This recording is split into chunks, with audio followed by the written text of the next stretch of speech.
পঞ্চমমান শ্ৰেণীলৈকে অসমত ইংৰাজী মাধ্যম নাথাকিব। অসম চৰকাৰৰ বৃহৎ সিদ্ধান্তৰ পিছতেই প্ৰতিক্ৰিয়াৰ এতিয়া জোৱাৰ উঠিছে।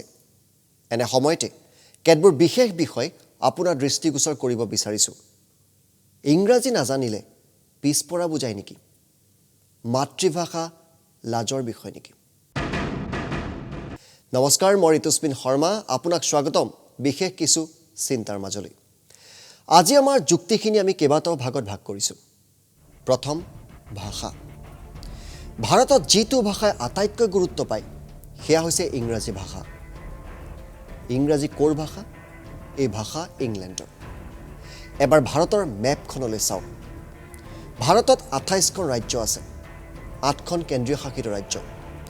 ভাৰতত মাতৃভাষাৰ সংখ্যা 19,569টা, চৰকাৰী ভাষা 22টা। অথচ ইমানবোৰ ভাষা থকাৰ পিছতো আটাইতকৈ গুৰুত্ব পোৱা ভাষাটো কিন্তু ইংৰাজী। ইংৰাজী এটা বিদেশী ভাষা। ভাৰতত ব্ৰিটিছ শাসন চলিছিল। তেতিয়াই তেওঁলোকৰ সভ্যতা, সংস্কৃতি, আদব কাইদা আমাৰ ওপৰত জাপি দিয়া হ'ল।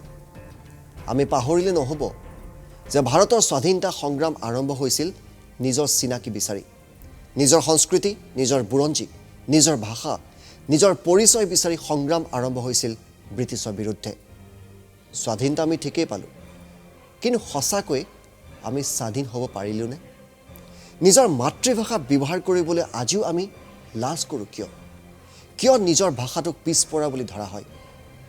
কোনোবাই যদি বিহাৰী, বঙালী, হিন্দী, অসমীয়া, ভোজপুৰীত কথা পাতে, তেওঁলোকক লেছ কোৱালিফাইড বুলি কিয় কোৱা হয়? কিন্তু একেজন মানুহে যদি ইংৰাজীত কথা পাতে, তেওঁৰ ষ্টেটাছ সলনি হৈ পৰে। ভাৰত বা অসমত ইংৰাজীক ছ'চিঅ' ইকনমিক মাৰ্কাৰ হিচাপে ধৰা হয়, অৰ্থ সামাজিক মানদণ্ডৰ প্ৰতীক। জীৱনত সফল হ'বলৈ ইংৰাজী জানিবই লাগিব। স্কুলৰ শিক্ষক, অভিভাৱকৰ মিটিঙত নিজৰ সন্তানে কিমান সলসলীয়াকৈ ইংৰাজী ক'ব পাৰে তাক লৈ আমি গৌৰৱ কৰোঁ। আমাৰ মন মগজুত সোমাই গৈছে যে ইংৰাজীত ভাল মানে বেলেগ সকলো বিষয়তে নম্বৰ বেছি পাব, কিন্তু নহয়। মাতৃভাষাত যাৰ দখল বেছি তেওঁহে সকলো বিষয়ত ভাল ফলাফল দেখুৱায়। এই যুক্তিক সবল কৰিবলৈ মোৰ হাতত কেইবাটাও গৱেষণাৰ ফলাফল আছে। 1971 চনত এক গৱেষণা চলিছিল স্পেনিছ শিক্ষাক লৈ। মেক্সিকোত এই গৱেষণা চলিল। যিসকলক আৰম্ভণিতে মাতৃভাষাত শিক্ষা প্ৰদান কৰা হ'ল আৰু তাৰপিছত স্পেনিছ ভাষালৈ ট্ৰেঞ্জিট কৰা হ'ল, তেওঁলোকে বেছি ভাল ফল দেখুৱালে। কিন্তু যিসকলক সৰুৰে পৰাই স্পেনিছ ভাষাত পঢ়োৱা হ'ল তেওঁলোকৰ নম্বৰ কমিল। একেধৰণৰ গৱেষণা চলোৱা হ'ল হণ্ডুৰাছ, ইৰাণ আৰু টগোতো। ফলাফল কিন্তু একেধৰণেই আহিল। ঘৰত যিটো ভাষাত কথা বতৰা চলে সেইটো ভাষাতে যদি আৰম্ভণি শিক্ষা দিয়া হয় তেন্তে ছাত্ৰ ছাত্ৰীসকলৰ ফলাফল ভাল আহে। কিন্তু আমি বুকু ডাঠ কৰি মানি লৈছোঁ যে ইংৰাজী ভাষাই সফলতাৰ একমাত্ৰ মাপকাঠি।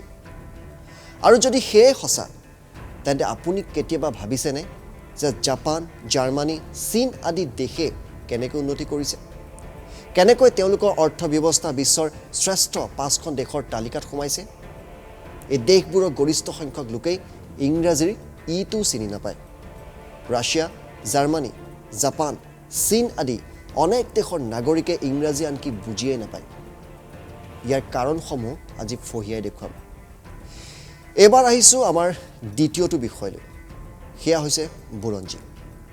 আমি যিবিলাকক ভাৰত বুৰঞ্জীৰ কথা পঢ়োঁ সেইবোৰ প্ৰকৃত ভাৰত বুৰঞ্জী হয় জানো? ব্ৰিটিছে যি ধৰণে ভাৰতখনক সজাইছিল সেই ধৰণৰ বুৰঞ্জী আমি এতিয়াও পঢ়ি আছোঁ।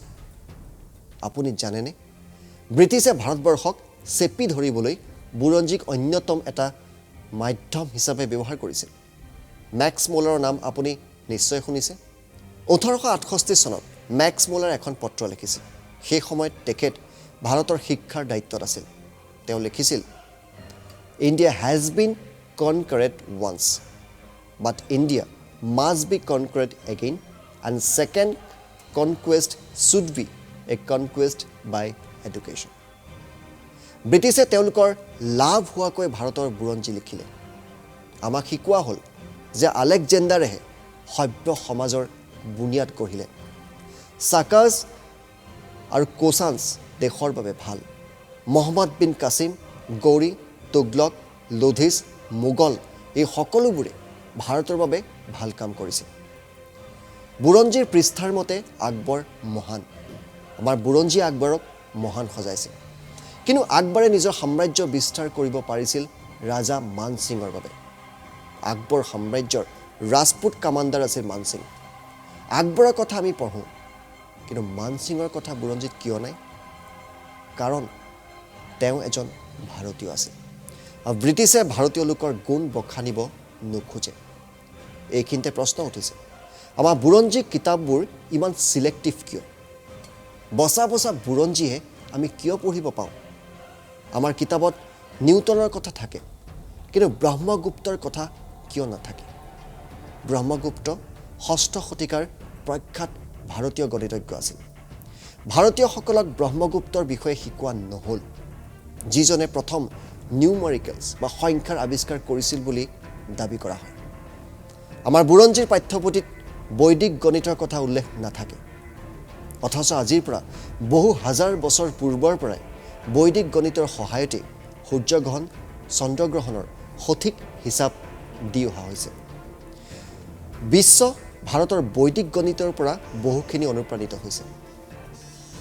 ভাৰতৰ বৈদিক কৃষিকৰ্মক আজিও অনুকৰণ কৰে বহু দেশে, কিন্তু আমাৰ কিতাপৰ পাত লুটিয়াই ফালি দিয়ক সেইবোৰৰ কথা কিন্তু বিচাৰি নাপায়। পুৰণি ভাৰতবৰ্ষ বিশ্বৰ শক্তিশালী বেপাৰ বাণিজ্যৰো মধ্যমণি আছিল। পুৰণি হিন্দু সভ্যতাই সম্পূৰ্ণ এছিয়াৰ সমাজ ব্যৱস্থাত প্ৰভাৱ পেলাইছিল। সেইবোৰ কিন্তু মচি পেলোৱা হ'ল। আহোম সাম্ৰাজ্যৰ কথা কেইখন ভাৰত বুৰঞ্জীৰ কিতাপত উল্লেখ আছে, অথচ ১৭ বাৰকৈ মোগলক হৰুৱাইছিল আহোমে।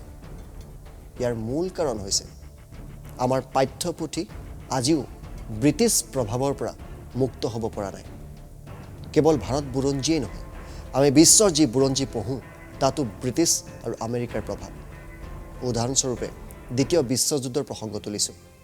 আমাৰ কিতাপত বিশ্বযুদ্ধৰ সময়ত ব্ৰিটিছ আৰু আমেৰিকাৰ সৈন্যৰ বীৰত্বৰ কথা বহুবাৰ পঢ়িবলৈ পাওঁ, কিন্তু ব্ৰিটিছ বাহিনীত যে ভাৰতীয় সৈন্য আছিল সেয়া কিন্তু ক'তো উল্লেখ নাই। তেওঁলোকে লুকুৱাই ৰাখিলে ভাৰতীয় সৈন্যৰ বীৰত্বৰ কথা। আজি আমি সেইবোৰেই পঢ়িছোঁ আৰু পৰীক্ষাত নম্বৰ গোটাইছোঁ। দ্বিতীয় বিশ্বযুদ্ধৰ টাৰ্ণিং পইণ্ট কি আছিল? সেয়া আছিল ৰাছিয়াত নাজী বাহিনীৰ পৰাজয়। কিন্তু সেয়া ব্ৰিটিছবোৰে মানি ল'ব নোখোজে। ব্ৰিটিছে নামানে ঠিক আছে, কিন্তু ব্ৰিটিছে নামানিলে বুলি আমিও নামানিম নেকি? উদাহৰণৰ বহুত আছে। এইবাৰ আহোঁ আজিৰ তৃতীয় চুক্তিটোলৈ। সেয়া হৈছে সমাজ ব্যৱস্থাৰ প্ৰসংগ। ঔপনিৱেশিক ব্যৱস্থাৰ পৰা আজিও আমি মুক্ত হ'ব পৰা নাই। আজিও ভাৰতত চলি আছে কলনিয়েল হেংঅভাৰ। স্বাধীন ভাৰতৰ সংসদত নিৰ্বাচিত সাংসদসকলে যেতিয়া ভোটৰ ব্যৱস্থা কৰা হয় সেই সময়ত কি শব্দ ব্যৱহাৰ কৰে বাৰু? আই আৰু ন' শব্দ আজিও ব্যৱহাৰ কৰা হয়। Those in favor may say aye. Those against may say no. Rajya Sabha লোকসভাৰ অধ্যক্ষৰ পিছফালে থকা দাৰোগাজনক কেতিয়াবা মন কৰিছেনে? সেয়াও কলনিয়েল। আজিও ভাৰতৰ ন্যায়ালয়ৰ বিচাৰকসকলক মাই লৰ্ড বুলি সম্বোধন কৰা হয়। ইয়'ৰ অনাৰ শব্দ আজিও ব্যৱহাৰ হৈ আছে, লৰ্ডশ্বিপ। আজিও আমাৰ ন্যায়িক ব্যৱস্থাৰ সকলো কাম কাজ ব্ৰিটিছে দি থৈ যোৱা ষ্টাইলতে চলি আছে। ভাৰতীয় সেনাত সেৱাদাৰ আৰু সহায়কৰ কাম কি? ব্ৰিটিছে জাতি জনগোষ্ঠীৰ মাজত বিভেদ সৃষ্টি কৰি শাসন চলাইছিল। আজিও আমি ব্ৰিটিছে দিয়া সেই শিক্ষাকে গ্ৰহণ কৰি আছোঁ। মেক্স মুলাৰৰ শিক্ষা ব্যৱস্থাৰ পৰা আজিও আমি মুক্ত হ'ব পৰা নাই। পৰীক্ষাৰ নম্বৰতেই আমাৰ শিক্ষা শেষ। আমি নিজক কেনেকৈ স্বাধীন বুলি ক'ব পাৰোঁ যেতিয়া আমাৰ শিক্ষা ব্যৱস্থাটোৱেই পৰাধীন হৈ আছে? আজিও ভাৰতীয় সেনাত মহিলাই উচ্চ পদবী লাভ কৰিবলৈ কঠিন কাম। হাই টি আৰু ইংলিছ ব্ৰেকফাষ্ট আভিজাত্যৰ প্ৰতীক। স্নাতকোত্তৰ ডিগ্ৰীৰ প্ৰমাণপত্ৰ ল'ব যাওঁতে আজিও আমি ব্ৰিটিছে দিয়া সেই গ্ৰাউণ্ড পিন্ধি যাওঁ।